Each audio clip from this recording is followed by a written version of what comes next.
vulnerabilidad que tienen los ecuatorianos en torno a la acción criminal que se ha incrementado en los últimos 3 años después de que el Ecuador fuera uno de los países más seguros de Latinoamérica. Estaremos abordando este tema con nuestra invitada esta mañana, Carolina Andrade, es secretaria de Seguridad en Quito, ciudad donde ha ocurrido este lamentable suceso. Buenos días, estimada Carolina. Muy buenos días, un saludo a todos y a todas que nos están escuchando y nos siguen. Muchísimas gracias por acompañarnos. ¿Cómo se explica esta realidad de violencia en el Ecuador? Y además quisiera que ahonde en esa conexión que existe entre el crimen, la violencia, las bandas organizadas con la política y cómo se infiltran en los espacios de poder. Bueno, este hecho de violencia sucede en medio de una crisis inédita de seguridad que está viviendo el Ecuador hace ya varios años. Lamentablemente no se han tomado las acciones necesarias para revertir esta tendencia de violencia y de criminalidad.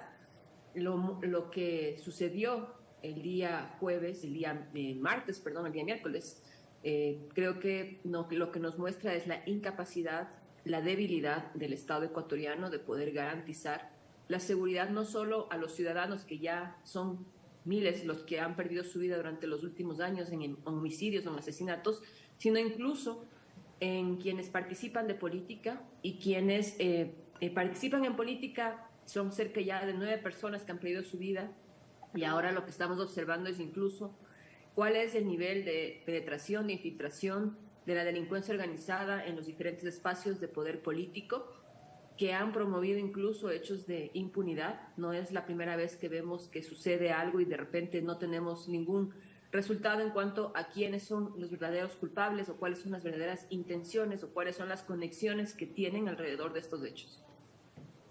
Claro, Carolina. ¿Y cómo ha sido la situación durante estos últimos años exactamente? ¿Cuáles han sido las medidas que ha tomado el Estado? ¿Usted cree que esto se salió de control de quienes gobiernan el país?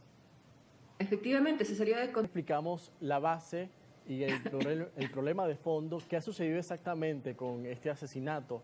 Que hay que aclarar que no es el primero que se ha generado en estos últimos días, porque recordemos que también en días anteriores había sido asesinado el alcalde de la tercera ciudad del país y también se han dado otros atentados contra políticos y candidatos. Pero en el caso del candidato Villavicencio, él venía denunciando que había recibido amenazas de grupos afiliados incluso a un conocido cartel mexicano.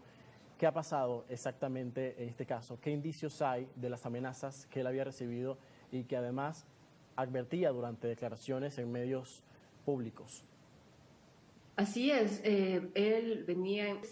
Por otro lado, el resto de militantes que acompañaban al candidato presidencial salieron por otra puerta, salieron en autos blindados. El candidato presidencial no sale en auto blindado, sale en un auto normal, sin chaleco antibalas, tomando en cuenta que ya él mismo en varias ocasiones previas a este hecho, este mitin político, había mencionado que había sido objeto de diferentes amenazas, ¿no?, por parte de organizaciones criminales. Cuando vemos en retrospectiva, hace algunas semanas, también el asesinato del alcalde de Manta, en unas condiciones que también sorprende el hecho de que la seguridad no haya podido actuar adecuadamente. Tuvimos el asesinato del candidato, bueno, ya electo alcalde de Puerto López, y permanentemente estamos observando amenazas a alcaldes, concejales y a diferentes actores. Entonces, en general, lo que estamos observando es ya de manera más estratégica nacional, primero, que el Estado no ha sido capaz de realmente controlar en varios elementos para poder garantizar los derechos de participación política y evitar que sean contaminados por la delincuencia organizada. No existe ningún control riguroso, por ejemplo, de cuál es el nivel de financiamiento que podría ingresar por parte de la delincuencia, por parte del narcotráfico a diferentes campañas electorales, para prevenir y también para evitar que justamente esto genera intromisiones dentro de los espacios de decisión política. No existen esas capacidades, no se han desarrollado, no se puede controlar, no se ha invertido lo suficiente en la unidad de inteligencia financiera para poder hacer ese trabajo. El sistema de inteligencia debería hacer ese trabajo porque es un tema estratégico para el Estado, para precautelar la seguridad del Estado. Y por otro lado, también estamos observando cómo el Estado no es capaz, a través de la propia policía, garantizar la vida de las personas que está diciendo que dice custodiar, ¿no? Que tiene un carácter específico de cuidado, de control, de la seguridad de la personal de estas personas. Claro. Entonces, ese es el contexto actual en el que estamos. Ahora, Carolina, en estos 30 segundos que nos quedan de entrevista, ¿qué le espera a Ecuador para estos próximos días, estos días previos a los comicios del 20 de agosto? El Estado decretó estado de excepción, sin embargo hay mucho miedo en la calle. Sí, hay mucho miedo en la Para acompañarnos a esta hora, hoy abordando esta realidad tan preocupante para los ecuatorianos. Gracias.